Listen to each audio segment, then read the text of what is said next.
DESIblitz.com.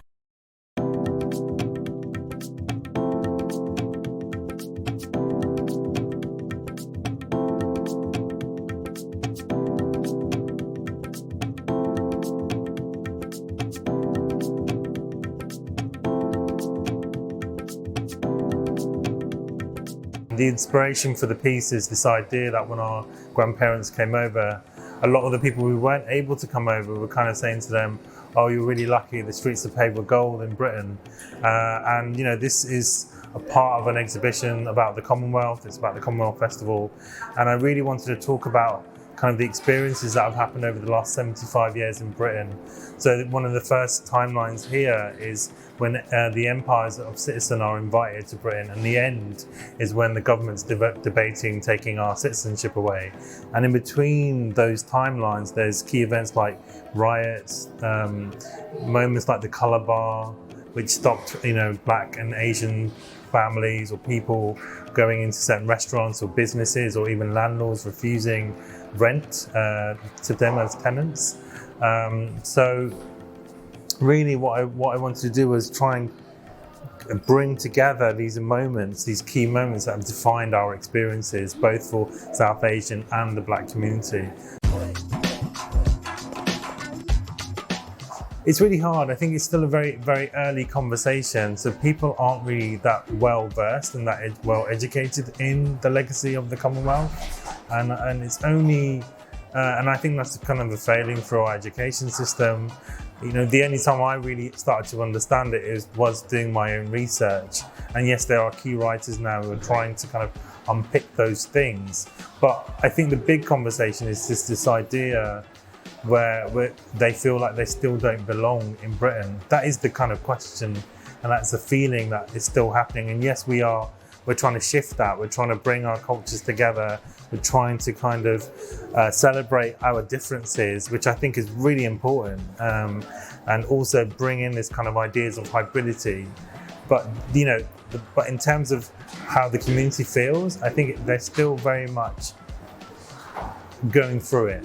Right, so it's not. There isn't a moment where we can reflect and say, "Oh, wasn't that a kind of bad period?" We're kind of still in it, and we're still trying to navigate. Well, how do we call Britain our home? Or other conversations is, do we want to stay here if we really don't feel welcome? The unofficial ghazal for memorial. Do we ever forget anything?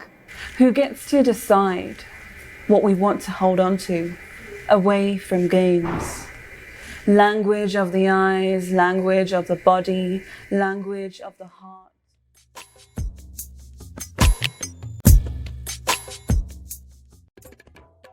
A lot of the reactions were negative, which is what I was expecting, but I thought, you know, maybe one person might say something, maybe just slightly positive, but no, it was all negative, which was quite interesting actually. Like I said, I thought maybe one person might have something good to say, but it kind of made me think that, okay, people are learning about their history, or, you know, whether it's my generation or my mom's generation, or even my nanny, who had some comments to say, which is in one of the poems that I've written as well.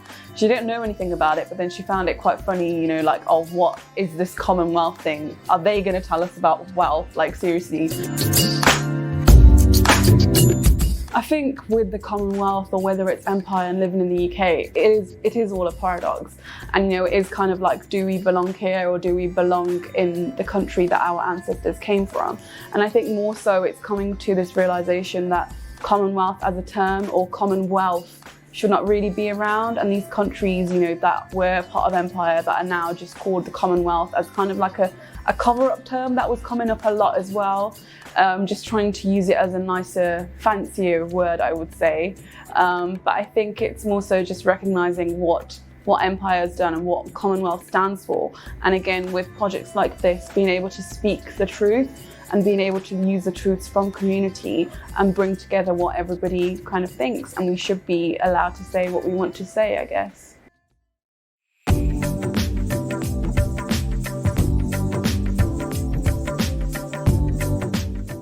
This project is about the South Asian community's thoughts about the Commonwealth, and We interviewed a few volunteers from the South Asian community. The Commonwealth, I just see it as the common theft, and it's kind of the result post-colonialism of this rebrand and kind of making these countries part of a big family. So one is this idea, loads of different nations which were part of the empire coming together, having certain common values such as democracy, laws, blah, blah, blah. And basically they got a forum where they can discuss stuff. So that's one version. And I think even countries which are closer, take example Rwanda, Mozambique, then they joined this Commonwealth. And I think the other idea which I am more inclined towards is this idea of Empire 2.0. So this idea, Queen is the head, and everyone who they ruled 25%, I think 30%. Some of them say, oh yeah, because of Empire it was there, Queen is the head now, everyone loves Queen. So I think the two words, common and wealth, don't really reflect the lived experiences of the countries that belong to the Commonwealth. So if I think about my home country, or my parents' home country, which is Pakistan, and then if we actually dig a little bit deeper, it's actually the subcontinent of India that was brutalized at the hands of the Commonwealth. Well, there's no wealth and there's no commonwealth in those countries. If we compare India, Pakistan or Bangladesh to, say, the UK, there's no commonality there in wealth. So yeah, I think it's a bit confusing. Everybody's coming back and reminded that they were colonized at one point, and it's just weird to have that feeling of reminding that, and instead of like addressing it and just acknowledging that it was that, it's kind of like it's still a part of everything that's happening, because not everyone is being treated equally and funding isn't given properly. There are some countries that are benefiting from this situation a lot more than others, and that seems to be like consistently what everyone has been thinking.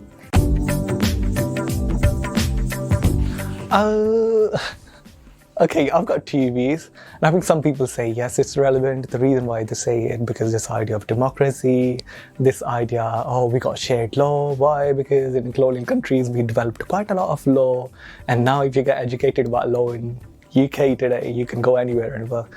I think I can understand the argument, and I was listening to someone, she said, Queen, she's the reason why everyone is together, she's loved by all the heads of Commonwealth, blah, blah, blah, blah, blah. But I think then on the other side, it's just a game, another constructed game. I think for me, I would say our people are not knowledgeable enough what happened to us. Personally, it's irrelevant, but I do understand why it's relevant for some people. In this day and age, it is difficult to think or understand how the Commonwealth could be relevant. When we think about the countries that were the colonizers and then the countries that were colonized, there is no Commonwealth. Those countries are still very deprived, there's poverty-ridden. So I do find it problematic. And also I've never been able to understand how we can have a birthright to royalty. I think any kind of title as high as that needs to be earned, and it needs to be earned on the work you do in your life. You know, you can't just be born into that. If you are seeing the Commonwealth with positive eyes, you can see it as the Queen is the leader, the Queen is the glue, everybody is there as a group, and it's like a huge community thing. But to others who can see it, they can probably see it as, you know, why is the Queen lit more than everyone else? Why are certain people lit a bit more than the other ones as well? You know, the fact that everybody is pointing towards the Queen, there's no doubt everybody knows that the monarchy is like the main point and like the driving force for all of this to begin with, because there's only been two heads of the Commonwealth.